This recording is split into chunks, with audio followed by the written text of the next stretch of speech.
টাকাটা দিয়ে যা। দোহাই কর্তা, এবারের মতো মাফ করে দেন। অনেক কষ্টে এই 100 টাকা জোগাড় করেছি, এটা নিয়ে মামলাটা তুলে নেন।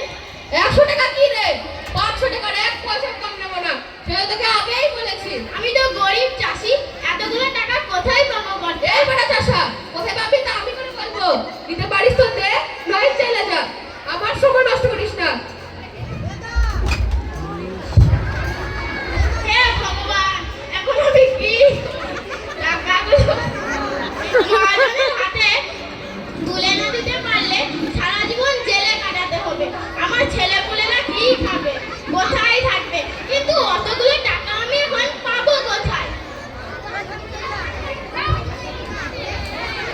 কি হে ভাইয়া, পথের মধ্যে দাঁড়িয়ে দাঁড়িয়ে কি এমন ভাবছো? আমি এক গরিব চাষা, বিপদে পড়ে মহাজনের কাছে 25 টাকা ধার নিয়েছিলাম। সেই টাকা এখন সুদে আসলে 500 টাকায় দাঁড়িয়েছে। মাত্র 100 টাকা জোগাড় করেছি, সেটা ওনার পায়ে দিয়ে এই যাত্রায় রক্ষা করতে বললাম, তো উনি শুনলেন না। বললেন হয় 500 টাকা দে, না হয় জেলে যা। এ তো ভাই সমস্যার কথা।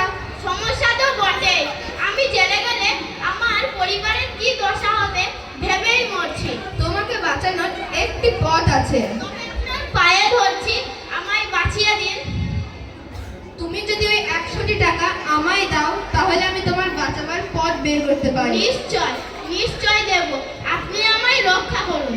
তবে শোনো, আমার ফোন দি বলি, আদালতের কাজ করে গিয়ে অত কথা টথা কইও না।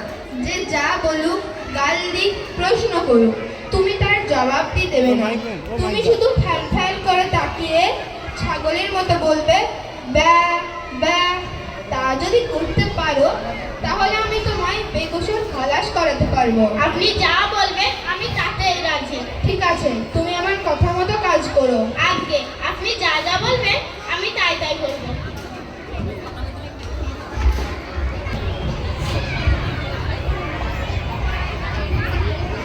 আসামি হাজির হোক। আদালতের কাজকর্ম শুরু করা হোক।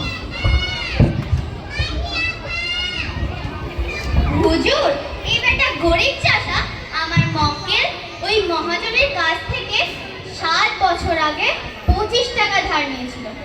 সেই টাকা এখন সুদে আসলে 500 টাকা এসে পৌঁছেছে। কিন্তু এই চাষা সেই টাকা আমার মক্কেলকে দিতে অস্বীকার করছে। ওকে জেরা করে আমি তা প্রমাণ করতে চাই। দোষী সাব্যস্ত হলে আপনাকে জেলে দিবেন হুজুর।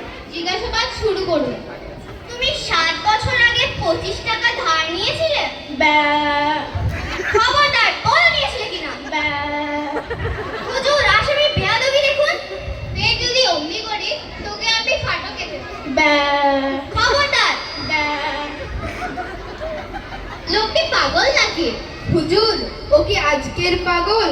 ও তো জন্ম অবধি পাগল। ওর কি কোনো বুদ্ধি আছে না কাণ্ড জ্ঞান আছে?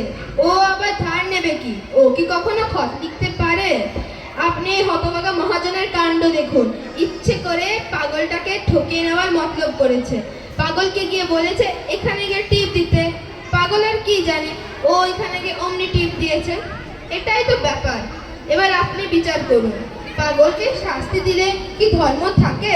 সব মিথ্যে কথা হুজুর, সব সাজানো। ও মোটেই পাগল নয়। টাকা দেওয়ার ভয়ে ও পাগল সাজছে। যে জন্ম থেকেই পাগল, তাকে পাগল সাজানোর দরকার কি? এই বেটা চাষা, তুই সত্যি কথা বলবি কিনা বল, নইলে তোকে সারা জীবন জেলে কাটাতে হবে। হুজুর, উনি ইচ্ছে করে আমার মক্কেলকে ফাঁসানোর চেষ্টা করছেন। সব দিকে বিচার করে দেখলাম এই ব্যক্তি সত্যি সত্যি পাগল। মহাজন ছলনা করে চাপ দিয়ে তার কাছ থেকে অর্থ আদায় করার চেষ্টা করেছে। অতএব এই মোকদ্দমা এখানে খারিজ করা। তৃতীয় দৃশ্যে চাষি তো মুক্তি পেয়ে গেল, কিন্তু এই বেটা ধরি বাচ্চাসা, কোথায় যাচ্ছিস? আমি জানি তুই পাগল নস।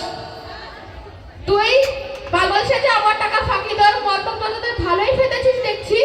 আচ্ছা, না হয় ওই 400 টাকা ছেড়েই দিলাম, ওই 100 টাকা দে।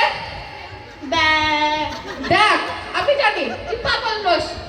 এখানে হাকিমও নেই আর পেয়াদাও নেই, তাই বলছি ওই বাকিটা ছেড়ে আমার টাকাটা দিয়ে দে। ব্যা- আবার শয়তানি। আচ্ছা মানছি আমার অন্যায় হয়েছে, কিন্তু ধার নিলে তো শোধ দিতেই হবে। তাই বলছি ওই 100 টাকা দে, আমি খুশি মনে ফিরে যাই। দেখ ভালো হবে না বলছি। ব্যা- বেশ, আমিও দেখে নেবো তুই কি করে আমার টাকা হজম করিস। সুদে আসলে এর 10 গুণ টাকা ফেরত দেবো, এই বলে গেলুম। আহা, এই বলে গেল। হা হা হা, মহাজনকে আচ্ছা জব্দ করেছি। আমি হলাম গিয়ে এই তল্লাটের সবচেয়ে বুদ্ধিমান উকিল। আমার সঙ্গে এটা ওঠা যে সে লোকের কম্য নয়। আহা, তুমি কোথায় যাচ্ছ বাপু? আমার পাওনাটা চুকিয়ে যাও। ব্যা- ওই তো সেদিন 100 টাকা রফা হয়েছিল, মোকদ্দমা তো জিতিয়ে দিলাম। এবার আমার পাওনাটা দিয়ে তোমার যেখানে খুশি সেখানে যাও। ব্যা- বারে বোকা চাষা, তুমি আমার গলা আমাকেই দেখাচ্ছ। মনে রাখবা, যারা কি করে আমার কাছে পার পাবে না কিন্তু। হাকিমের কাছে গিয়ে সব বলে দেবো। তুমি সত্যিকারের পাগল নাও। ভালো চাও তো আমার পাওনা আমায় বুঝিয়ে দাও। আচ্ছা, না হয় পুরো টাকা দিতে হয় না, সিকি ভাগ তোমার কাছে রেখে বাকিটা আমায় দাও। ব্যা- হতভাগা গোমুখ পাড়া গিয়ে ভূত, তোর পেটে পেটে এত শয়তানি কে জানে। যদি আগে জানতাম তাহলে ফুটনা শুধু টাকাগুলো আটকে রাখতাম।